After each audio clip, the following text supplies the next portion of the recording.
I have a theory, which is that we might not be able to play like a pro all the time. But if we can start to think like a pro, to plot our way around the golf course like a pro would, then that will help us improve our scores. So over the next few holes, I'm following Annabell Fuller from the Ladies European Tour as Annabell plays a par 5, a par 4 and a par 3 so that we can get inside the mind of a tour pro. And we're starting out with the par 5 at Cuddington Golf Course. 553 yards. And hefty wind. Yes. So you're thinking anything different with driver? Do you want to try and keep it low? What's your thought process when you think, oh, hello, wind's picked up? Naturally, kind of like when it plays into wind, it would be better to have a lower ball flight. This hole is not that necessary to do that because you can't get there in two anyway. You just need to place it well on the fairway. Nice, okay, I like that thinking. Sound on that. So we've got a wood out. And you mentioned on the tee box, knowing that this is a par 5 that you're going to play to get on in 3, do you then plot your way back and think you know exactly what yardage you want to have in, or is it more based on carrying certain targets here? What's the thought process from this shot on? I think obviously knowing the golf course, kind of anywhere you just want to be left of these bunkers, and then I look at the run off to that left bunker, but it's wide enough like that I don't have to worry about trying to feed it and get something just short of them. So I'm just going to aim left of that right bunker, which is 210 yards, and knowing that if I finish around that left bunker, I'll have a nice sideways approach. Okay. Kind of to get angle-wise, it's the further up you are, the better. So are you thinking more angle, or do you also have a yardage that you'd like to leave yourself? I'm just purely thinking angle, okay, because it's hard nice. to know with the run out and the wind how far it's going to leave yourself. Perfect. Oh, that is so good. Okay, so this one didn't quite get as far up as I was hoping for. Obviously, with it being a lot colder and into the wind, it's not quite far down, so I don't have that angle that I initially might have wanted. How do you find in that moment, do you adapt to that sense of, oh, it didn't quite go as I planned, and then that sort of bounce back from that? Do you have like a way of doing that, or do you just get your yardage, know your numbers, and obviously being a pro, just stick it in there and carry on? Well, yeah, that's the exact thing. You can't think, oh, this last shot didn't go as I wanted. You've got to go, okay, what's my next shot? Where's the next best place I can leave myself to either have a birdie putt opportunity or to make sure I'm in the best place that I can get to with a good chance of being able to hit that shot. Nice. Obviously not try and fly one up and land it right next to the hole and expect it to stop straight away when it's slightly out of the rough. The grass is still wet, so there's going to be less spin. So you just kind of, I've got to play this shot. There's a new shot, new hole, pitching wedge. I'm going to get it kind of to the left of it. I'm not going to take it close over that bunker. Okay. And then so still give myself a good chance at birdie. I think you've gone for it. That's going to be on it. This went a little bit further than I'd hoped. I think it came out a bit hot out of the rough, but obviously missed it in the area where you want the best space. Not ideal on a par 5 to kind of be a little bit further away than I want, but you know, again, nothing I can do, just got to focus on this next part. Yeah, I like that, the next shot. That's what you said on the last one. Let go of the last one, this is the next one. And I have a feeling you might put this in. We'll see.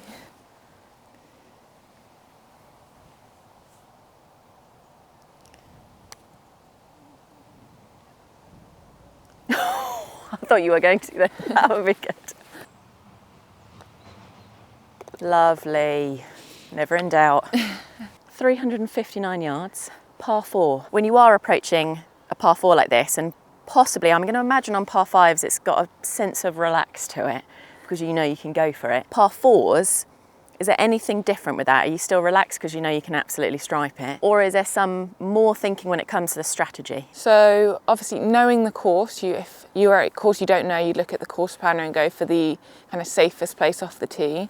Whereas now knowing kind of this hole is a pretty basic, it's got 2 tiers on the green, so you just want to be kind of straight down the middle. Okay. Ideally. So this one's dog leg to the right, right to left, and you want to kind of, there's a tree down there in the middle which will put you into the middle of the fairway. And I know that if I'm slightly right of that, it's an okay miss. If you're slightly left, you're in some rough that you don't want to be in. Okay. So obviously then you have a wedge in hand with rough, which isn't optimal. The sound that makes. So what we got, yardage wise? So I've got 98 yards. Okay. Would that be a full club or is that an in-betweeny? This is actually, it's perfect because the ball's just slightly above my feet. So I'm going to be gripping down marginally just because of the lie itself. Okay. Which means this club that normally goes about 105 will come out about like 102, a bit shorter, a couple yards off. Plus, with it being cold, it falls down perfect to about that 100-yard number for a front pin, which would be perfect to play just past it, and it will be hopefully good. Lovely.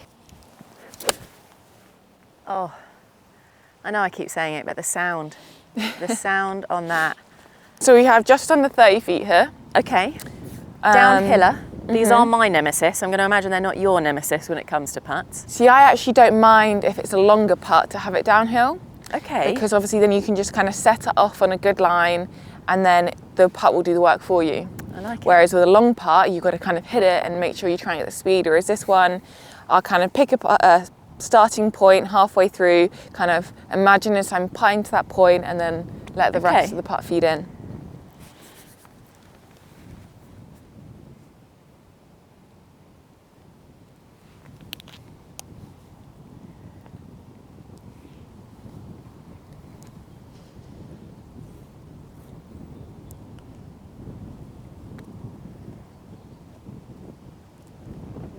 Oh, that's lovely.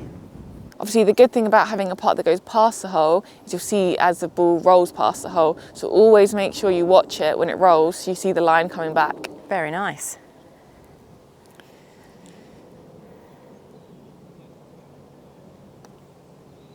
Par 3. What's your thinking? It's quite a long par 3. I feel like I've said that a lot of the holes are quite long starting. Well, it is in the cold and the wind as well. So it's 160 plus 3 for the slope up. Okay. So a lot of people I think would look at this and be like, oh my God, it's so uphill. But actually it's not that much uphill. Okay. And I think you can easily make the mistake of over clubbing and going long. Again, the flag's just middle of the green. So kind of I'm going to play the number. I'm not going to worry about that plus 3. Just because it's better to be slightly short because it's a low to high green. Let me get my shadow out your way, if I can.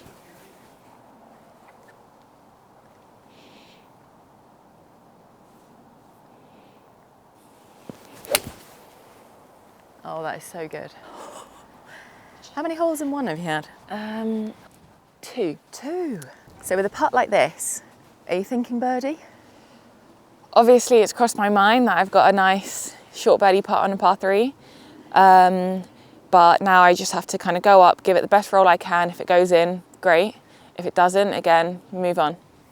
I like it. But this one's a nice birdie putt because it's uphill, so you can hit it a bit firmer. It's not going to be as like a severe break as a downhill putt would have been. Okay.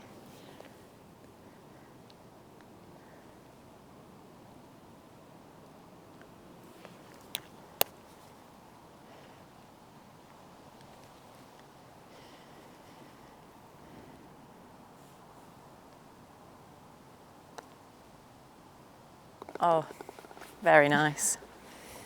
So firstly, thank you, Annabell Fuller, full name, for letting me follow you around for 3 holes here at Cuddington to really get inside the mind of a professional golfer. And as you know, as we've been talking and also we played in Glen Eagles, I'm currently on the search for scratch. I have a long, long way to go, but I'm curious to see if I can get there, if I can build myself into a scratch golfer. Currently, I would say my main weaknesses, especially in qualifying comps, is I'm just missing too many greens. I've got the out to the right misses, possibly missing fairways as well, so it's kind of missing the fairway, missing the greens. What advice would you have for someone like me that is looking to cut their handicap, of things that I could focus on and that I could work on to not only do that, but then also stay there? So you said you're an 8 handicap, right? Pretty 7.8, round it up to 8, yeah. Okay, so when you play, you have 8 holes where you can accept a bogey. So when you have a tricky par 4 and you're kind of the drive doesn't suit your eye, you can hit 3-wood or you can hit driver to a nice safe spot. And then with your approach, again, pick a spot where you feel good with hitting, that you can hit 80% of the time. And you can pull off that shot so you're not hitting a 3-wood off a lie, you don't feel comfortable. Have that right miss in a sticky situation. And then you have the opportunity to either go up and down, make par, or you go up and 2 putts, move off with a bogey rather than having a score that blows up your whole scorecard. Unravels, yeah. And then you have that opportunity, you can do that 8 times. Like, that's quite a lot of times in a round. It's true, yeah. And then when you do then play a hole really well on a par 3 and you hole a putt and you make birdie, that's where you then save your shots And slowly you'll be having rounds of 5 over, 6 over, and then your handicap will come down. I like it. And also with today, what I noticed is what you said from the mental side. It's letting go of any shots that didn't go as planned. And I know our shots that didn't go as planned, yours will look very different to my shots that don't go as planned. But I like that it's then the next shot. Forget about the last shot, focus on the next shot, and like you say, try and stem that score to a bogey rather than let it escalate to anything worse. Or I've noticed in my game at the moment, I'll have 3 holes out of the 18 where I leak my shots. So the others will sort of be par, bogey, but then I'll have something happen. Maybe it's a provisional, maybe it's a silly 3-putt that just sort of escalates things. So I really like the idea of, rather than trying to scramble something back, let go of the shot that's been and focus on the shot at hand. Thank you very much. I will take that advice and continue on the search for scratch, and also even just picking up the bits from playing with you today, really trying to get inside the mind of a professional golfer, which is quite a stretch, because I think, so if I'm a 7.8 handicap, you are a +7 when you turned pro. So quite a gap there, but I think there's so much that we can learn from just hearing your thought process and seeing you play over these 3 holes. So thank you very much for letting me follow you around.